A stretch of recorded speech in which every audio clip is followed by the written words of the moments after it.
माझी लाडकी बहीण योजनेमुळे महाराष्ट्रात सरकारी योजनांची जोरदार चर्चा सुरू असतानाच अशातच पंतप्रधान नरेंद्र मोदी यांनी महाराष्ट्रातील महिलांसाठी नवीन योजना सुरू केली आहे. त्या योजनेबद्दल सविस्तर माहिती जाणून घेऊयात. वर्धा जिल्ह्यात पंतप्रधान नरेंद्र मोदी यांच्या हस्ते पुण्यश्लोक अहिल्याबाई होळकर महिला स्टार्टअप योजनेचे उद्घाटन झाले आहे. या योजनेचा उद्देश महिलांसाठी उद्योजकतेच्या संधी वाढवणे आणि त्यांना आर्थिकदृष्ट्या सक्षम करणे हा आहे.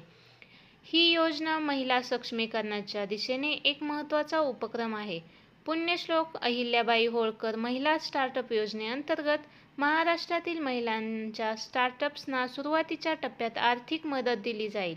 या अंतर्गत पात्र महिलांना 25 लाख रुपयांपर्यंतची आर्थिक मदत मिळेल, जेणेकरून महिला त्यांचे नवीन व्यवसाय सुरू करू शकतील. पुण्यश्लोक अहिल्याबाई होळकर महिला स्टार्टअप योजनेअंतर्गत एकूण तरतुदींपैकी 25% मागासवर्गीय आणि आर्थिकदृष्ट्या दुर्बल घटकातील महिलांसाठी राखीव ठेवण्यात आले आहेत. यामुळे समाजातील प्रत्येक घटकातील महिलांना या योजनेचा लाभ घेता येईल आणि त्यांना त्यांचा व्यवसाय सुरू करण्यात कोणतीही अडचण येणार नाही. पुण्यश्लोक अहिल्याबाई होळकर महिला स्टार्टअप योजनेसाठी आवश्यक पात्रता.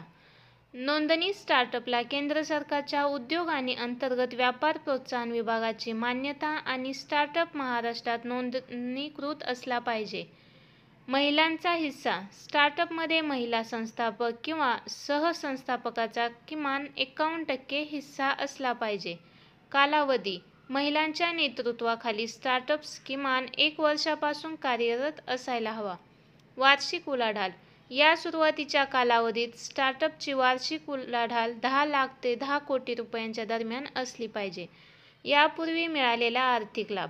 महिलांच्या नेतृत्वाखालील स्टार्टअपने यापूर्वी कोणत्याही राज्य सरकारच्या योजनेतून आर्थिक लाभ घेतलेला नसावा. पुण्यश्लोक अहिल्याबाई होळकर महिला स्टार्टअप योजनेसाठी अर्ज प्रक्रिया. महिला स्टार्टअप योजनेचा लाभ घेण्यास इच्छुक असणारे लाभार्थी योजनेच्या अधिकृत वेबसाईट www.msins.in वर जाऊन ऑनलाईन अर्ज करू शकतात. अर्ज प्रक्रिया पूर्णपणे मोफत आहे, जेणेकरून अधिकाधिक महिलांना या योजनेचा लाभ घेता येईल. अर्ज केल्यानंतर योग्य निवड प्रक्रियेद्वारे पात्र स्टार्टअप्सना आर्थिक सहाय्य प्रदान केले जाईल. धन्यवाद.